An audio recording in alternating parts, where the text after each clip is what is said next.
He's a manager. He manages some major singers and groups over the years, and he decided this was his dream movie to make, The 12 Dogs of Christmas. So he's going to make it for $1 million. The guys who produced Napoleon Dynamite had just done that, and he got them to be the producers on this, and they said they could produce a period film with like 70 children and 100 dogs, period cars because it was in the Depression, and costumes in Bethel, Maine, with snow for $1 million.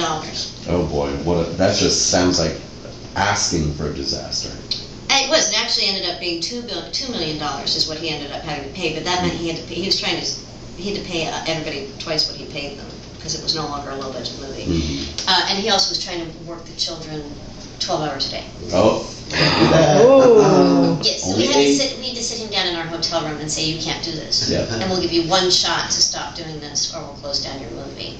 Because the mothers had begged us to let their children be stars or whatever like that. And then 5 weeks into the shoot, no one had gotten paid. So we had to sit him down and tell him that he had to pay people or we wouldn't go on set.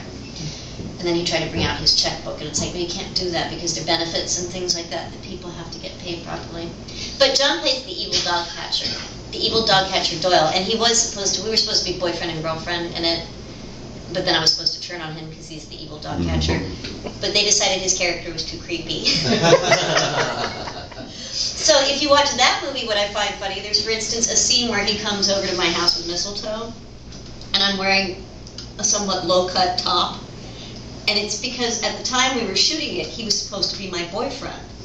So I was supposed to be sort of dressed up for him to be coming over. But by the time the movie got made, he was no longer my boyfriend. He was just sort of someone who was annoying to me. So I find it funny that I'm dressed in. So it's out of context completely. Yeah, it's like, why is she dressed like that?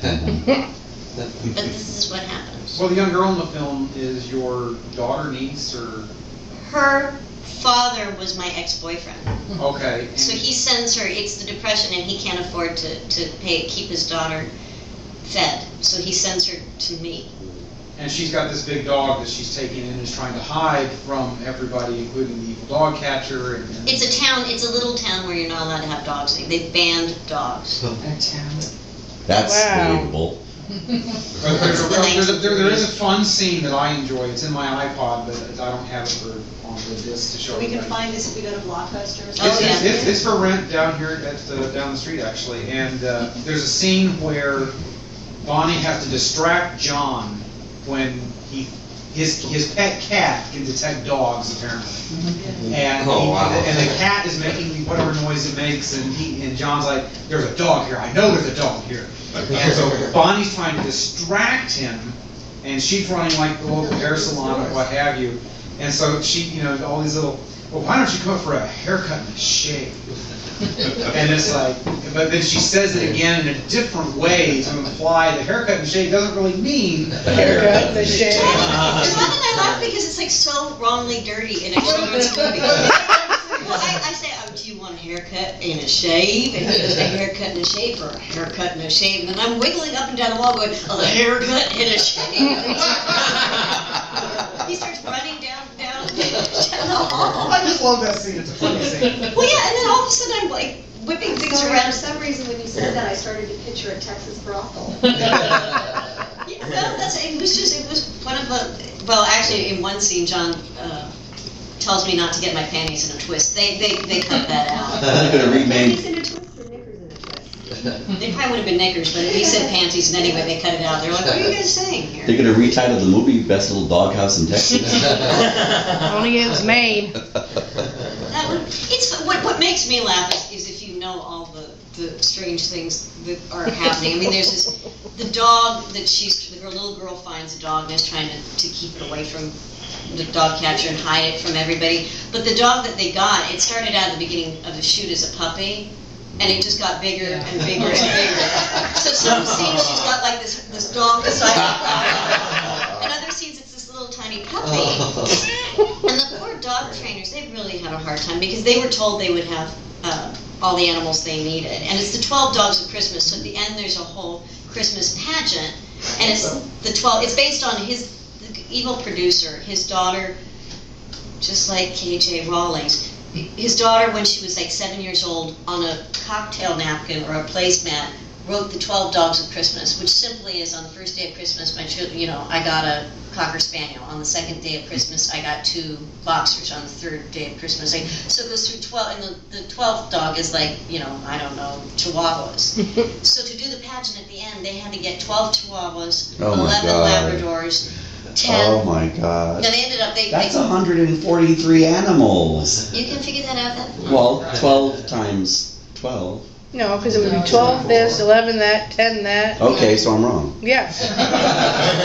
We were impressed for a moment. But that was So they CGI'd some of them in, but they actually had to get a lot of those animals, and they had to get this cat that was supposed to be able to sniff out dogs, and of course the cat is like the lamest cat on the planet. John's like, oh my God, because the cat just goes like this. So John's like actually literally pointing the cat at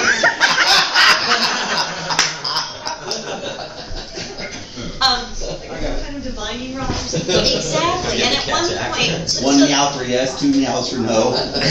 So they had to audition animals. They did not get the animals. So when they got to the town of Bethel, people brought their animals from all over the countryside, and they had to audition them. Wow. And these guys, these poor animal trainers, it was like 14-hour days of them just looking at people's It reminds me of working on an old, on bad Roger Corman films like I did before. Ugh. Yuck. Well, I liked the animals. I thought they had a whole scene where they were bathing. They had little kids bathing all the animals. And at one point, Something right out of Annie. well, at one point, one of the gals who was supposed to be wrangling the kids, she just was fed up, and so they're shooting the scene where all the kids are bathing animals, and there's kids everywhere, and the camera's like coming through, and she looks at all the kids, and she goes, if you stare directly in the camera, there's something inside of it that will burn your pupils out, and you'll go blind. So the kids, you see all these kids, and they're like going like this. They were just, like they needed to have, a German Shepherd was supposed to have puppies at the end of the movie, and it was supposed to be really cute and adorable, and the animal trainers had told them that they had 5 German Shepherd puppies. They should shoot them now before the movie starts because they've got them, and they'll be too big by the time they get to that scene, and the producer said no. So by the time they got to the scene, the dogs are now this big. Oh my God. So what they did, Ugh. they got little scarves that a woman made in town that she knitted, and they put wind-up toys inside of them, and they wrapped the scarves. So they put a dog in the middle of the basket, and they put these little tiny scarves with wind-up toys wrapped around them, and they moved them. So you just see So these you little see all these little things toy animals moving. bobbing in there, but it was a quick shot. And then also there was a shot, I forgot about this. There was supposed to be a shot where John, the evil dog catcher, is coming with his sidekick, and they had this little weird motorcycle thing that... With a sidecar, Yeah, that had a big net that was supposed to fall down and capture children and stuff like this. And so this huge effect, they could only do it once. Horrible movie.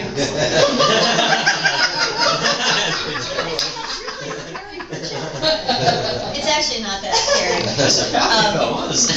There was supposed to be a scene where they come driving up to this house and they're going to capture all the children, and like rockets go off and things go God, it flying. sounds like through that the air. awful child catcher out of Chitty Chitty Bang Bang. Yes! Yeah.